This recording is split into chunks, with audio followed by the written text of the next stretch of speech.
Hello and welcome to Unpacking the New Certified B Corporation Standards, What to Expect in 2026. And thank you for joining us today. As everyone is settling in, we're going to begin with some housekeeping notes. We'll be recording this webinar, and we ask that you please mute yourself while you're watching today. Please feel free to drop your questions into the chat. We'll do our best to answer them. Today, we'll be covering the new B Corporation Standards certification as we know them to be on today's date, Wednesday, December 18th, 2024.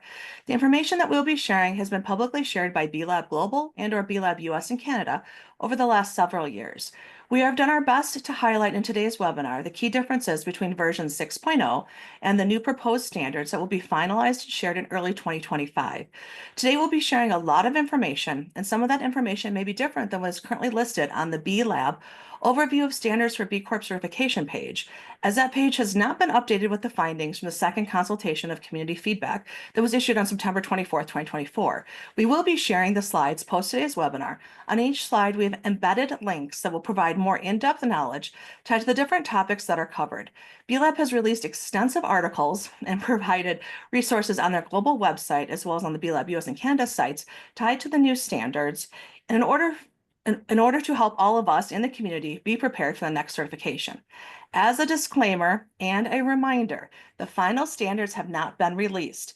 Therefore, all information shared today is based on our understanding of the proposed draft new standards.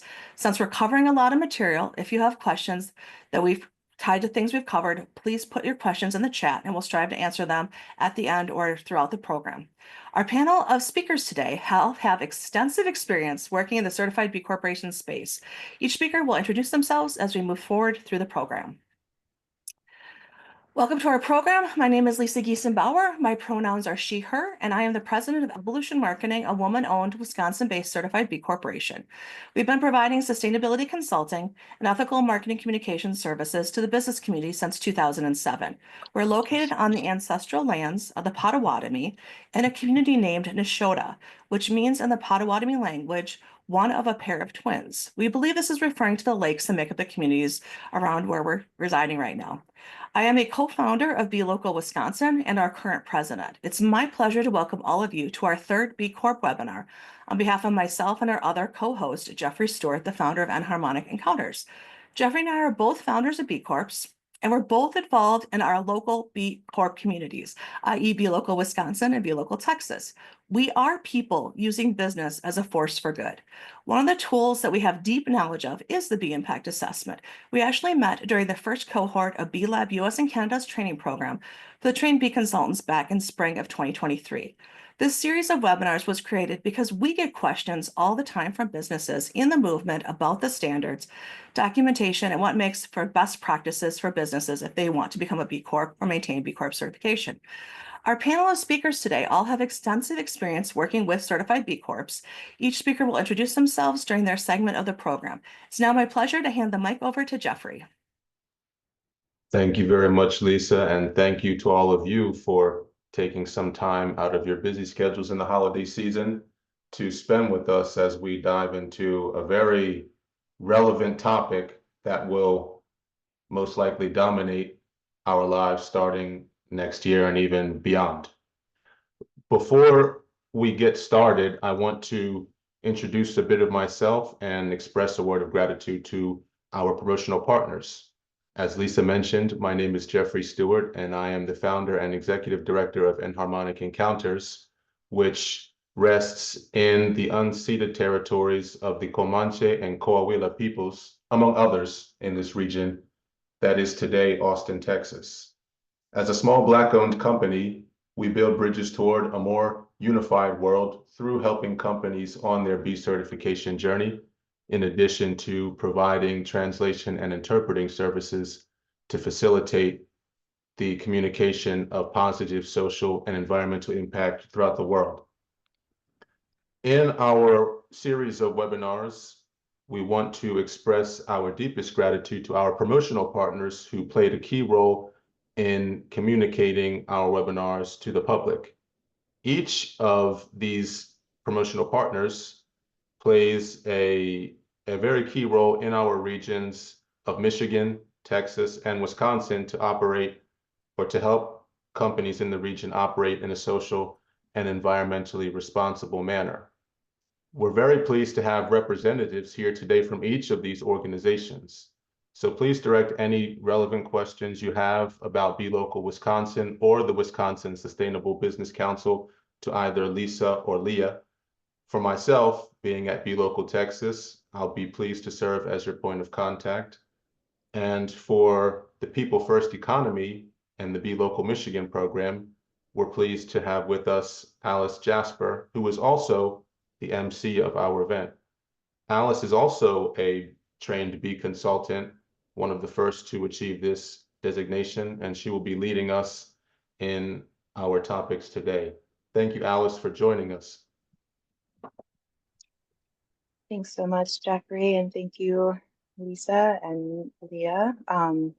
Really excited to be here with y'all today. My name is Alice Jasper, and I'm coming into you from Grand Rapids, Michigan, also known as the ancestral land of the Ojibwe, Odawa, and Potawatomi peoples. I serve as program director with People First Economy, which is a nonprofit economic support organization designed to support companies with implementing social and environmentally impactful operations. I also am a trained B Corp consultant. I serve as co-chair for the Be Local Michigan Committee, and I'm also the creator, host, and producer of Color Out Here, which is a PBS founded program around essentially helping to remove barriers and identify opportunities for Black, Indigenous, and people of color to be engaged in outdoor recreation and environmental stewardship. So as many of you folks know already today who are here, what B corporations are.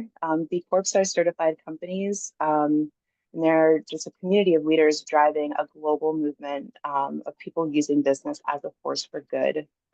B Corp certification is a combination of a third-party validation, public transparency, and legal accountability which helps certified B Corps build trust and value. For folks who are looking to learn more about what B Corp certification is, whether it's worth it for a good fit for your business, or if you're looking to learn more about recertification, we encourage you to check out the first two installations of this webinar series. So today we're going to really be unpacking, as to what Lisa was saying, our understanding with all the information we have available, what these new standards are going to look like. We know folks have a lot of questions, and we're all kind of learning as we go, but we just want to share some of the information that we've been able to aggregate so far. We know that the evolution of standards for B Corp is really baked into the DNA of B Lab, and these the standards have been revised over 6 times in the 17 years since B Corp certification really began. The standards are meant to really better uphold the 3 pillars of change. So again, a lot of you might already be familiar, but the 3 pillars of change baked into the B Corp movement are stakeholder governance, racial equity, and climate justice, because we know that there is no planet B. So the new standards are really meant to help create and really embed businesses even further into these 3 pillars of change, and help to ensure that there is an even greater impact from the B Corp community and from other stakeholders within the solidarity economy to move this work forward.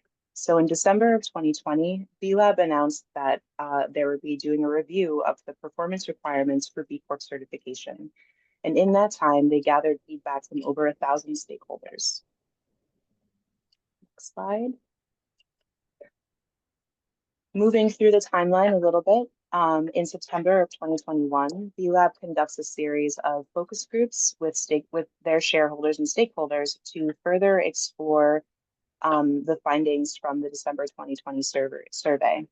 In December 2021, there was extensive research done, extensive research and data analysis leading to the consultation with the B Corp community and its stakeholders, as well as B Lab's independent standard governing boards and governing bodies, and B Lab's Standards Advisory Council. And they agreed to move forward with the framework for new standards. In September of 2020, or excuse me, September of 2022, B Lab launches their preliminary consultation they launched their preliminary consultation and share a draft of the new standards for B Corp certification. Over an additional 1,000 individuals share their feedback. Slide. In May of 2023, B Lab shares the preliminary consultation summary report, highlighting how prevalent feedback could be addressed in the next draft of standards. In January of this year, B Lab launches the latest iteration of the draft standards and continues to collect feedback. And as of December of this year, B Lab has collected over 16,000 pieces of stakeholder feedback. Some of the things that were identified in these processes were that 86% of respondents agree that the draft standards align with what they believe it means for a business to meet high standards of B Lab's 3 pillars of change. The next was that 84% of respondents indicated that the draft standards would clarify what it means to be a certified B Corp, which is especially important as we see there are so many certifications to help hold businesses accountable for ensuring that they are really walking the talk and practicing sustainably. So a lot of folks felt like these new standards would help to create a clearer definition and really help to kind of single out and define what it means to be B Corp certified, and also work to more clearly align with some of the other certifications that businesses might have in addition to B Corp certification. Next was that 74% of respondents indicated that the draft standards would help make meaningful progress in addressing the 3 pillars of change. And finally, 71% of B Corp respondents indicated that they are either already meeting the standards or that these standards feel like they are possible to be achieved. So throughout the process, B Lab has received a lot of feedback, highlighting a desire for company performance to continue to be recognized and differentiated across companies. This recognition motivates companies to improve their impact over time and supports them in further learning and prioritizing efforts.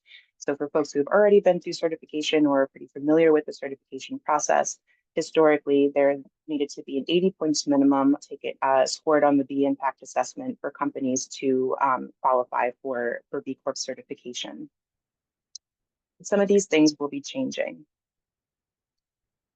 Moving forward, the B impact assessment and the requirements for certification will really be rooted in 2 main areas: foundation requirements, which looks at eligibility requirements, legal requirement, risk assessment, and impact business model assessment, or IBM. It also looks at performance requirements. This dives into purpose and stakeholder governance, workplace culture, fair wages, justice, equity, diversity, and inclusion, human rights, climate action, environmental stewardship and circularity, government affairs and collective action, and complementary impact topics. For those who have logged into the assessment in the past, you'll see that the your impact is being measured in a very different way. While this isn't the final draft, you can expect to see a version of this wheel representing the foundational requirements in all impact topic areas, such as your performance requirements. All companies will be required to at least meet expectations for each impact topic.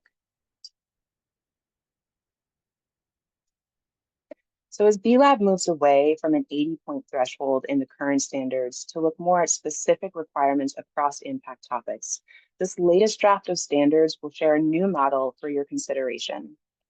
Really, first of all, looking at performance requirements. So how companies are performing against the sub-requirements in each impact topic, and whether or not they do not meet, or exceed these requirements. And second, this element relates to company performance across impact business models, or again, IBMs, being the way that a business is designed to create a specific positive benefit or outcome for one of its stakeholders. Companies possessing IBMs would receive public recognition, for example, having their tier performance published on their public B Corp profile, which would be categorized as developing, advanced, outstanding, or leader. So this new iteration of the standards will really help to allow for impact performance across all B Lab pillars. So now I'm going to pass things back over to Jeffrey so that we can take a deeper dive into what the foundation requirements will look like and what folks can expect in this new version of standards. Thank you very much, Alice. And once again, thank you to everyone for sharing this space with us. When it comes to the new standards for B certification, Alice has given us a good outline of how things are going to look. At this particular juncture, I want to start to dig a little deeper first into the foundational requirements of the new standards. As you see listed here, there are 4 main foundational requirements that B Lab is proposing for these new standards. A lot of us are probably familiar with the first 2, or maybe even the 4th when it mentions impact business models. A lot of us work in certified B corporations already, and even if we're considering new certification, we've probably seen or heard about eligibility, the legal requirement, and a lot of talk about impact business models because they can be very powerful to obtaining certification.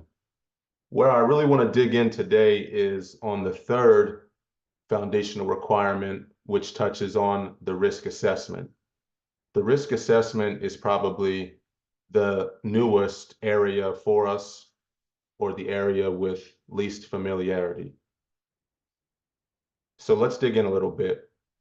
As we all know, the B Impact Assessment is built to measure positive social and environmental impact, but there still has to be some type of way to gauge any possible negative impacts that companies are generating through their operations. Historically, B Lab has gauged any possible negative impacts through its disclosure questionnaire and through its background check mechanisms, through complaints it may have received through its designated channel, and also through controversial industry reviews. This latter one, the controversial industry reviews, has undergone significant updating this year in particular. And the reason why is because B Lab's understanding of controversial industries has expanded. Historically, B Lab would gauge any of these possible negative impacts through the prism of companies operating directly in industries that they have flagged as controversial. So companies operating in the pharmaceutical industry, or companies operating in gambling or in the fossil fuels industries are some of the common examples they would see. In the present day, B Lab still gauges that possible negative impact, but there is now an additional consideration. In addition to companies operating directly in industries, B Lab now understands that potential negative impact could result when we serve direct clients that operate in those industries. And it's really about serving direct clients where the expansion has occurred this year. Some of us may have seen that, or we might have experienced directly that we came under fire a bit with our client portfolios. Suddenly, analysts were scrutinizing who we're serving, and we were paused for a number of months this year because B Lab was trying to determine how it would approach this expansion when we serve direct clients in controversial industries. As it turns out, this area will be key as a foundational requirement in the new standards. So it's important that we really dig into this area and understand what it is, because it will play a role in whether we are eligible to pursue certification. It was on November 18th of this year that B Lab finally updated its guidance and has shared it on the website. Before that update, companies were in what seemed to be indefinite pauses, and they saw a very long list of industries that if they served clients in them, they would have to stop, inform B Lab, and then an investigation would be conducted. What B Lab now has updated as of November 18th is a much shorter list, although in 2 categories. So now what we're dealing with is 6 industries labeled as controversial. And then we have 6 industries labeled as ineligible. By ineligible, B Lab means industries that act directly against its theory of change, which is to incubate a world where business is used as a force for good and where we can transform the economy to be more inclusive, equitable, and regenerative. What I encourage us all to do is to take a look at our current client portfolios and really think about the industries in which these clients are operating. If you see that these clients operate in any of the industries that you see here, whether controversial or ineligible, it's a moment to contact B Lab to take the next steps. And as a pro tip, for those of us who have contracts on the table, or we're looking at onboarding new clients, what we want to start doing is gauging the industries in which these prospective clients operate, because they'll ultimately determine whether you would proceed or whether you would decide to pass on that contract. So let's say that you take a look at your client portfolio and it turns out that you do serve a client or two in one of these industries. The first step you should take is to inform B Lab, and they'll get their investigation underway. What they're going to do is the end result of this investigation will be the determination of one of 3 pathways. And these pathways ultimately depend on how B Lab classifies the nature of your company's interaction with the clients in the controversial industries. What we have is that B Lab has identified 3 types of interactions. They are associated, linked, and contributing. And they've given us how they're thinking about each of them. You know, for associated, we can think of it in the sense of a retail company or an online retail company that happens to sell products to clients in these industries. They don't necessarily have a relationship with them. You know, any company could simply go on the website, go on Shopify or however they have it, and purchase products. In that case, B Lab considers it associated, which happens to be the least severe of the interactions. They also have what they're calling linked, which is where the company itself isn't causing any direct harm or damage, but it is in an indirect sense through its business relationship with the company. Here we can think more in the sense of a service company, you know, someone providing bookkeeping services, or even a hiring agency being brought on to expand the team for a company operating in these industries.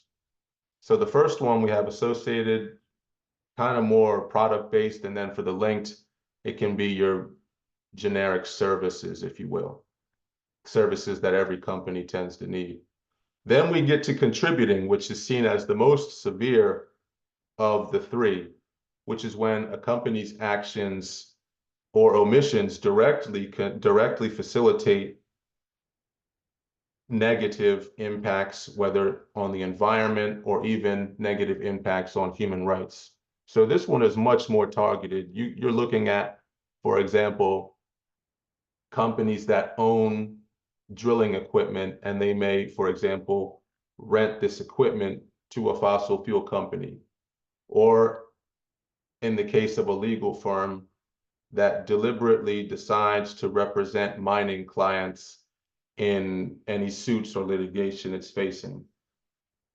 A marketing agency that deliberately decides to partner with gambling clients and promote what they're doing.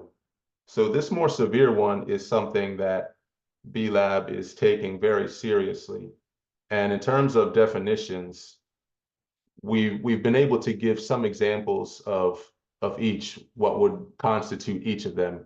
But B Lab is going to look at further defining each of them once they are able to establish some precedents and look at some cases to determine further definitions.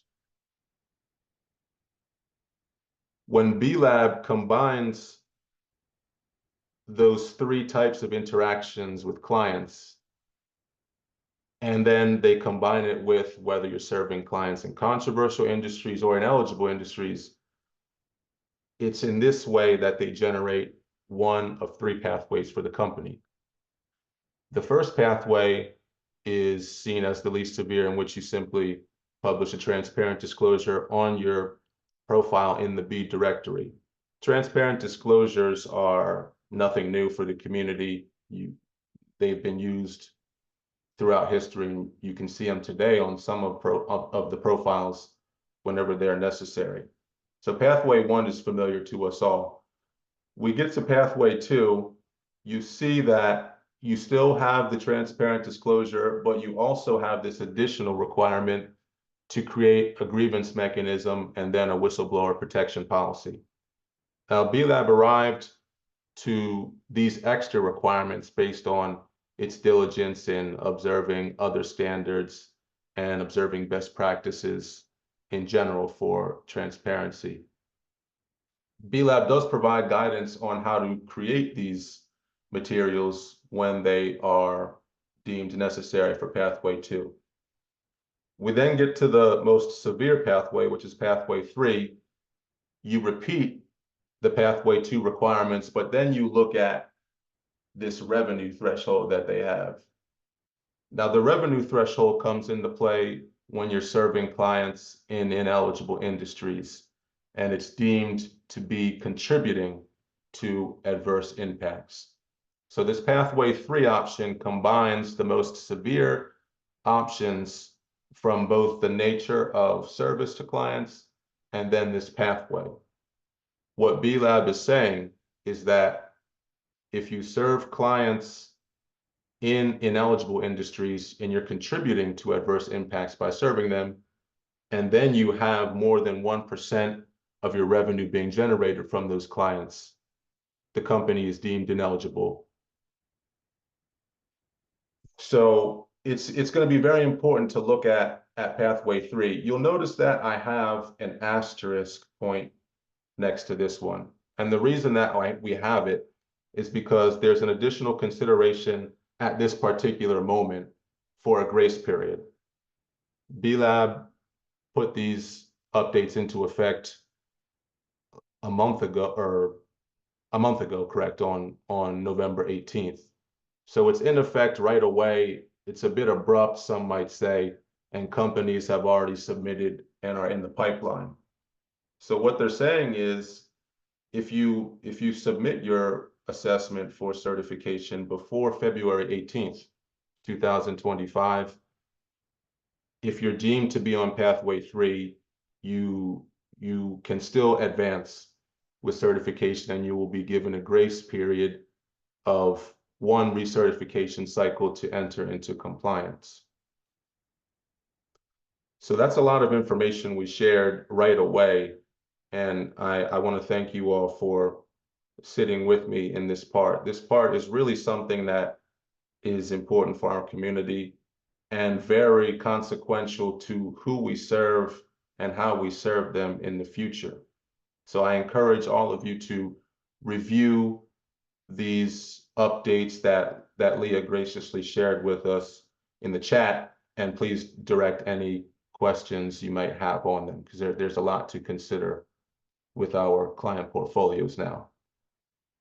The other foundational requirement is the impact business model assessment, and I now want to pass it to Leah, who will dig into more of that area and into some of the performance requirements. Thank you, Jeffrey. Hello, everyone. Thanks for joining us today. My name is Leah Steinberg, and I'm a marketing associate at Evolution Marketing. I'm calling in from Chicago, Illinois today, which is located on the ancestral lands of the Ojibwe, Ottawa, and Potawatomi nations. And today I'm going to cover the last foundation requirement, as Jeffrey mentioned. I'm going to highlight the changes that are being made to the impact business models in the new B Corp certification standards, and then provide you with an example of how these changes look in practice. So first, let's define what impact business models are for those of you that are not familiar.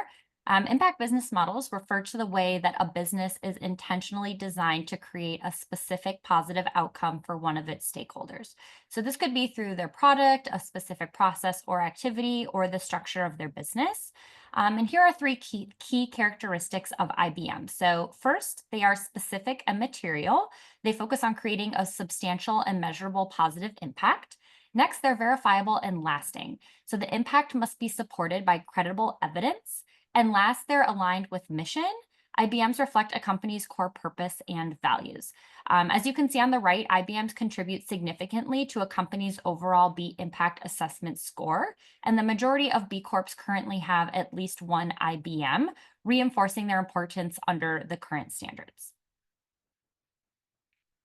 Now that we know what IBMs are, let's talk about why they're important. So according to B Lab, 86% of companies currently certified as B Corps have at least one IBM or industry addenda. In fact, 2/3 of certified companies need IBM points to achieve the 80-point threshold required for certification. And on average, IBM points make up 22% of a company's overall score. So this data highlights that IBMs are not just a nice thing to have. They are critical for meeting certification standards as they are today. And the graphic on the right shows how IBMs contribute to different BIA categories. So an example here is community. You can see here circled on the bottom right, the designed to give IBM is under the community category.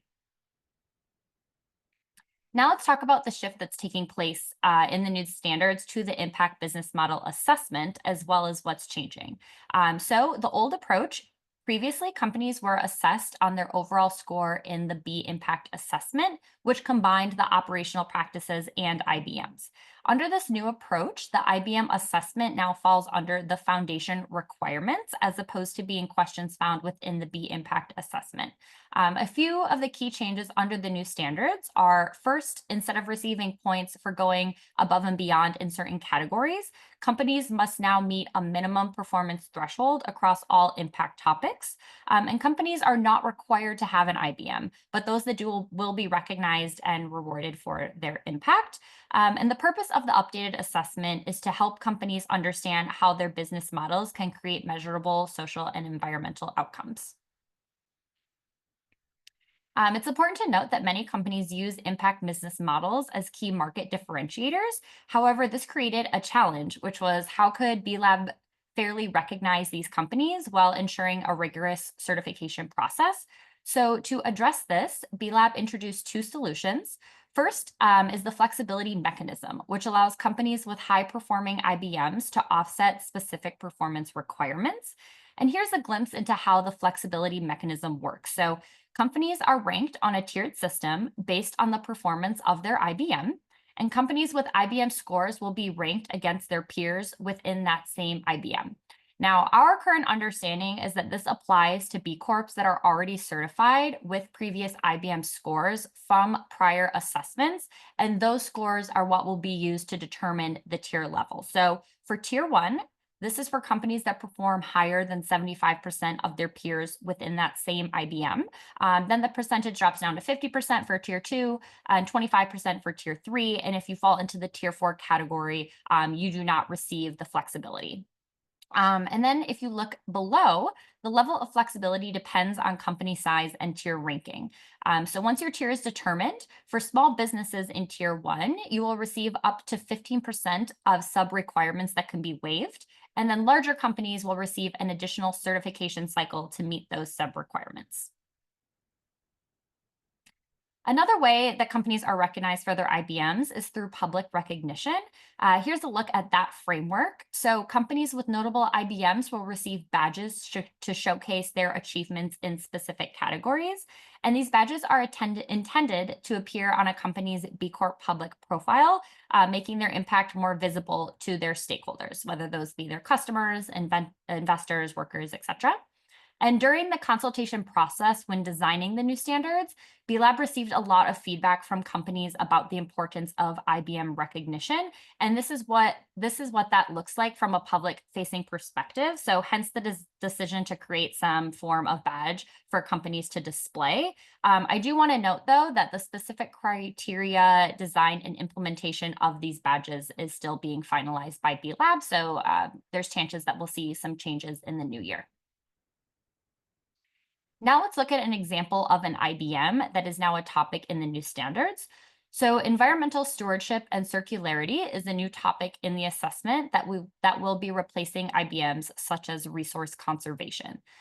For this topic, the new standards address key global challenges, including rising material costs due to resource scarcity, overwhelming levels of waste, ecosystem degradation, and biodiversity loss. And now what's changing exactly? So under the previous standards, companies could choose areas to focus on, like energy efficiency or waste reduction. And the new standards introduce mandatory minimums. So companies must meet foundational requirements for environmental stewardship and a focus on both reducing negative impacts and contributing to positive outcomes, such as regenerative practices and circularity.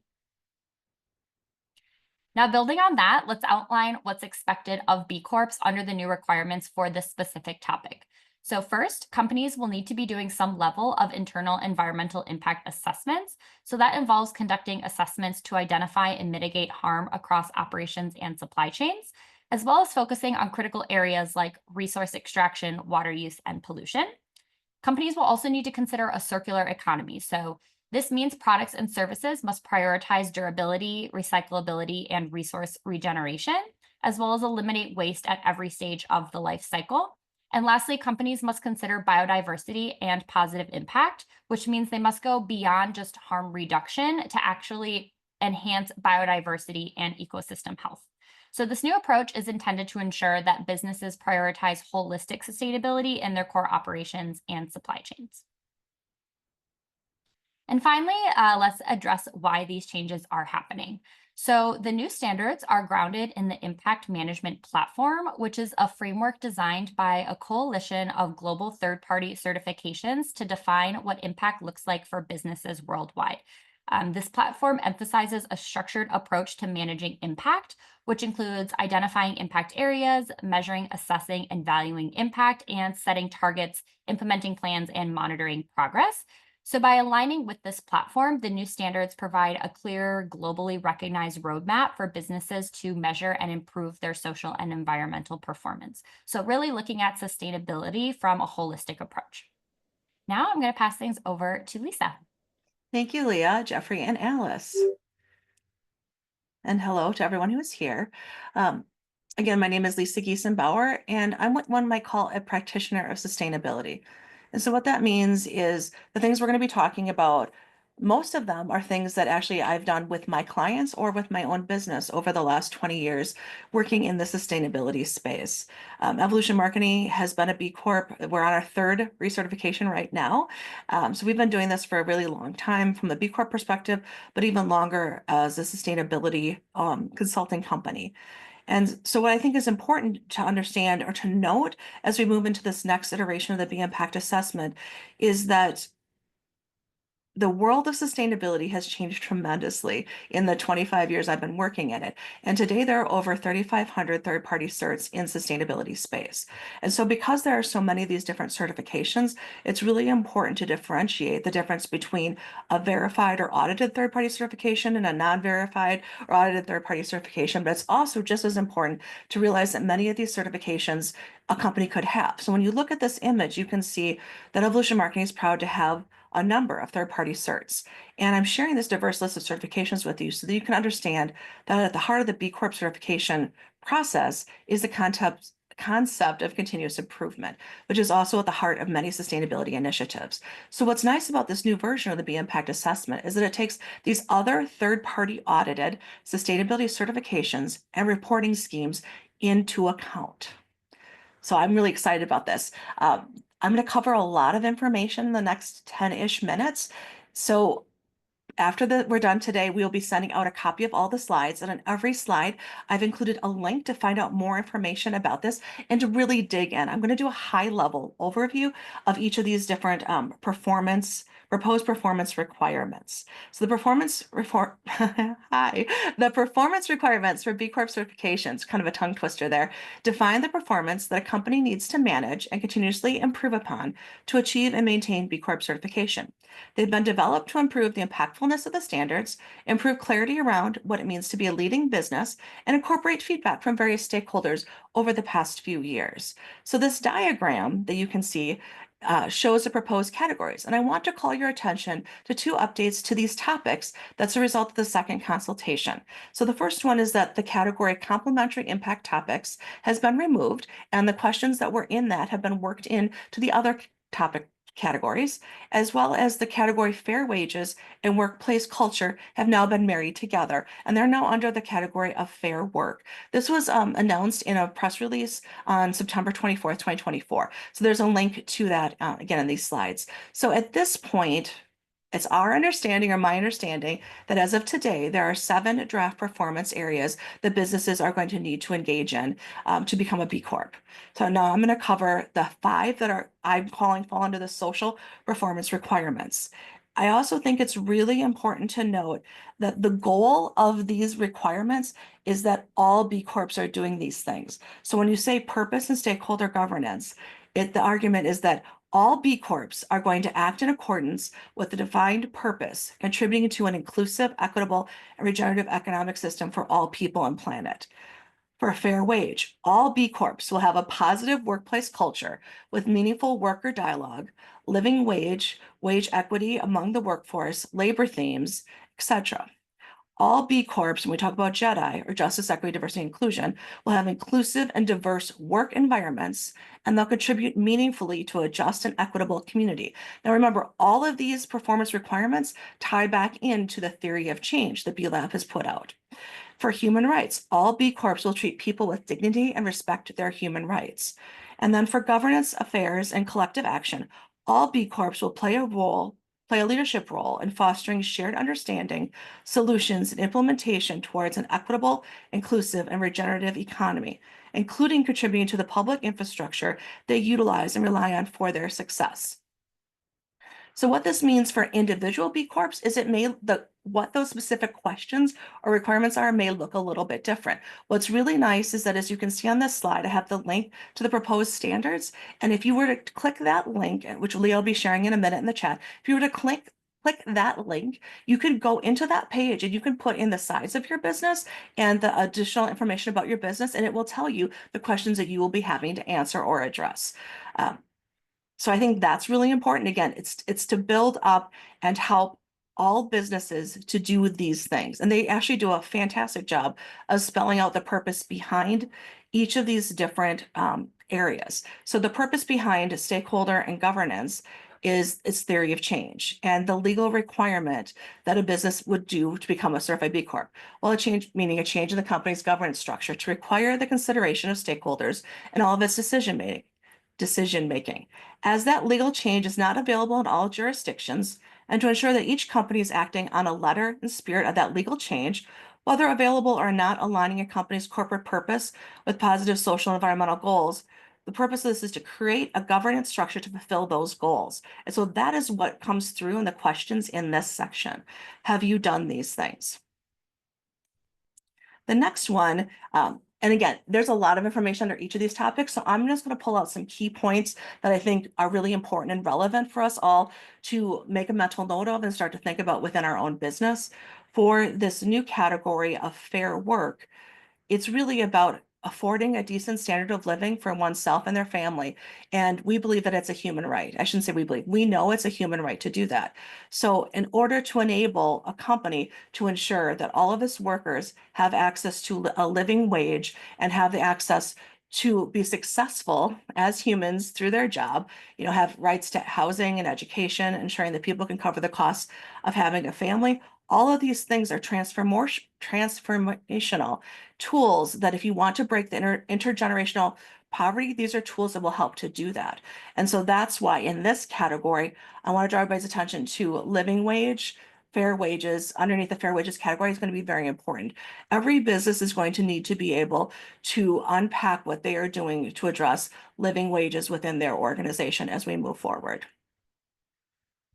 All right, justice, diversity, equity, inclusion. Historic and ongoing systems that sustain and exuberate our inequalities among systemically disadvantaged groups create the need for companies to have specific and intentional plans to adopt principles of justice, equity, diversity, and inclusion. Basically, the systems of inequality that exist are forcing us as businesses in this movement to change how we're operating our business so that we are part of the solution, not part of the problem. Remember earlier we heard about how businesses are needed to demonstrate that they're not only not doing harm, but they're actually creating a regenerative system or a more equitable system. That's what this category addresses, okay? And I want to also point out that in this category, some of these topics are very they go hand in hand. JEDI and human rights are interconnected, though there are different actions you can take within both categories. And I also want to point out that based on the size of your business, some questions may actually, your business may be exempt from them based on its size. So again, going through and really looking at the draft standards and putting in the size of your business will help you to understand what actions you need to be taking. The next one is human rights. Companies have the responsibility to respect human rights, and they do this by practicing human rights due diligence and remediation. Again, not only not causing harm, but actually helping people to thrive, right? So hopefully you're noticing a trend in the language that B Lab is using for these new standards, and also how that ties back into their theory of change and being a better business, right? Because we who are certified B Corps, we're using business as a force for good. These new standards help outline how to do that. The next one would be government affairs and collective action. So using business as a force for good requires acting beyond one's own enterprise in order to have a broader systemic impact. So this means that as a business, what are you doing to help make the community or the state, the region, wherever you're located, what are you doing to help make that area better, more climate resistant?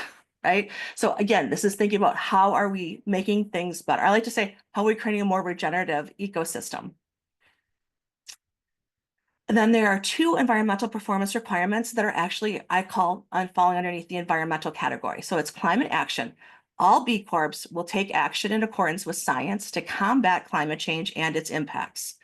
And then the last one is environmental stewardship and circularity. All B Corps will demonstrate environmental stewardship and contribute to the circular economy in their operations, value chain, minimizing any negative impact and pursuing positive impact. This is really important because, as Leah had said, and in previous B impact assessment models, you could be taking these actions, but you may not have been, it was not a requirement. Okay, so now it's going to be a requirement if you are to become a certified B Corp. And I think this is really important. So let's dig in a little bit deeper with climate action. So for climate action, the reality is we are living in a climate emergency and we hope we can stop, or we hope we can hold the global warming to be 1.5 degrees Celsius, but at this point, I don't know if that's going to work or not because of everything that's happening in our world. So we all as businesses in the B Corp movement need to take actions to address our own carbon footprint. And one of the examples from a question is, what are you doing within your own business? Are you switching to renewable energy? And so I actually have a picture here. That's my house with solar panels on it. And then those are actually the youth apprentices on the left-hand side, a younger gentleman, and then his supervisors on the right, the folks from the local electric utility company that literally brought in solar panels to my home. So again, I think what's happening under this next version of the B Impact Assessment is, how do you demonstrate these things and how do you actually start to address the problems that exist in the world? How are you using your business to do that? At my business, we're running on renewable energy. That was a priority for us. Here's another example of, so this is more of an overview of how to address the climate action standards. So in the previous standards, companies earned points for climate action initiatives, but they're not required to meet any threshold performances. Under the new standard, it's a requirement. All B Corps must now meet science-aligned climate targets to certify or recertify. So we're moving from this idea of focusing on measurable outcomes, not just intentions, okay? Putting action into place in your business. Here's a further dive. This goes into unpacking the science-based targets, so aligning with the 1.5 degree Celsius goals tied to the Paris Climate Accord, and then the annual reporting tied to that. So basically, on an annual basis, disclosing progress and climate impact that your business is doing from a transparency standpoint. And that means putting your climate report on your website or sharing it publicly through social media or through a talk as an example. So the nice thing about this new B impact assessment is that there's actually ways to help do transition planning. So part of the goal of getting all of this information out, again, these are draft standards. We don't know the final ones yet, but these draft standards have been out for a couple of years. This is helping businesses to understand what things they need to do transition planning so they can shift to renewable energy sources and they can start to look at how they could decarbonize their supply chain. So what this basically means for the current B Corp, so if you already are a B Corp, this means companies must audit their emissions across the value chain and establish robust systems for monitoring and reporting. And supply chain collaboration will become a central key focus as we move forward. Understanding your supply chain has already been important, but now understanding the carbon footprint of your the carbon footprint of your supply chain is also going to be very important. Here's a digging into the environmental stewardship and circularity. Leah did a great job of doing an example from that.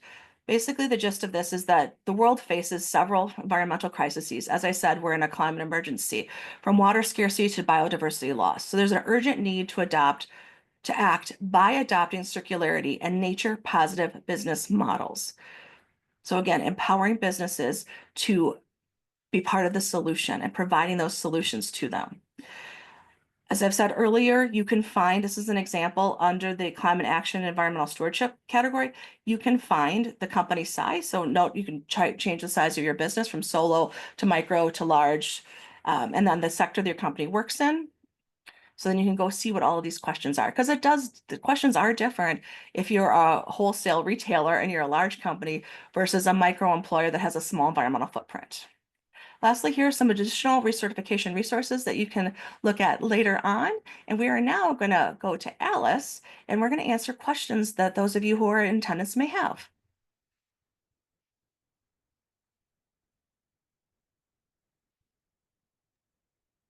So sorry, my computer was being a little wonky.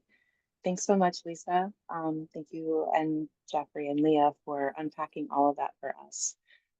So yeah, appreciate our hosts. We'll be sharing some contact information for everybody if you're looking to learn more from any of us.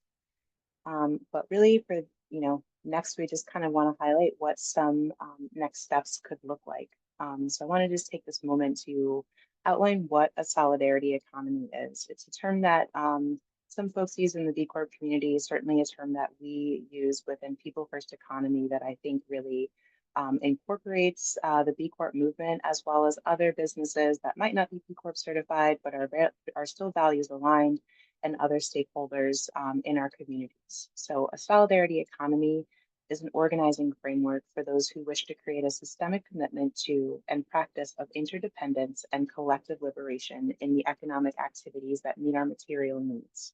A solidarity economy rests on our shared values: cooperation, democracy, social and racial justice, environmental sustainability, and mutualism. Interdependence and respect are central. So now that we kind of know what that piece of jargon means, thinking about what next steps folks can take. You can, if you just click, there you go. You can join your Be Local, even if you are not currently a B Corp, you're maybe an aspiring B Corp, or you represent a different stakeholder, whether that's municipality, nonprofit. Look for your local Be Local, or another B Corp network leaders group. Just really emphasizing being in community. That part of being in this B Corp movement, part of being a B Corp certified business means being in community, and it really emphasizes collective impact. Another thing that you can do is engage civically at the local level. Employers consider adding a benefit to your employee handbook, such as employees are able to volunteer for 8+ hours a year with a local nonprofit. Thinking about ways that your B Corp can really leverage its voice to advocate for policies that will help allow us to continue moving this type of change. Next, if you're looking to learn more, if you're looking for support for any of your B Corp questions or needs, reach out to one of our presenters today, or you can check out the B Consultants directory if you're looking for more certification support. And last but not least, if you're not a business owner, be a B Corp movement champion. Support B Corp owned companies. Consider looking at the job listings that B Corps post that you can find on the B Corp website. And think about ways that you can support, again, more of these companies and ways that you can really help be a part of building a solidarity economy.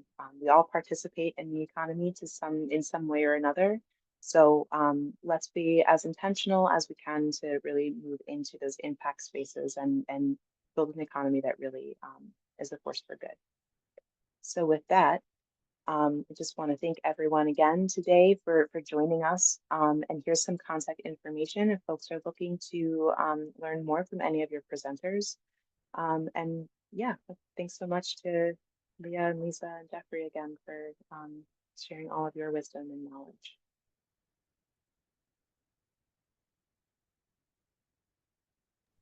And thank you so much to everyone who's come today. We'll be sending out the recording in the next couple of days, along with a link to all of the slides. And if you do have any other questions that haven't been addressed in the chat, we have a couple minutes. So if you'd like to come off and ask us a question or type it in, we'd be happy to answer it quickly. I just had a quick question, and I know this might not be clarified yet, but as far as what is considered early 2026 for still being under that version 6 verification versus the new standards, like, is there a hard cutoff for that yet, or is it just kind of vague, like early? From what I've heard, and Jeffrey and Leah, correct me if I'm wrong, I believe it's June. Is that Okay. right? Correct. Okay, thank That's our understanding as of today. Right. Everything is our understanding as of today. Perfect. Thank you. Thank you, Kelsey. Does anyone else have any questions?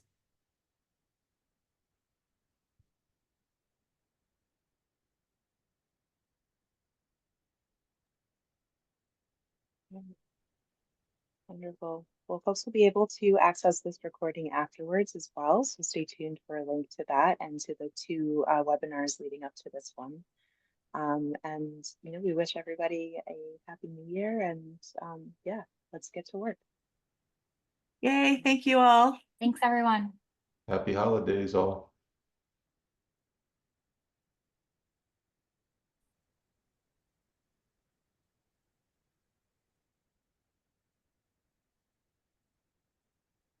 I'm going to stop recording now.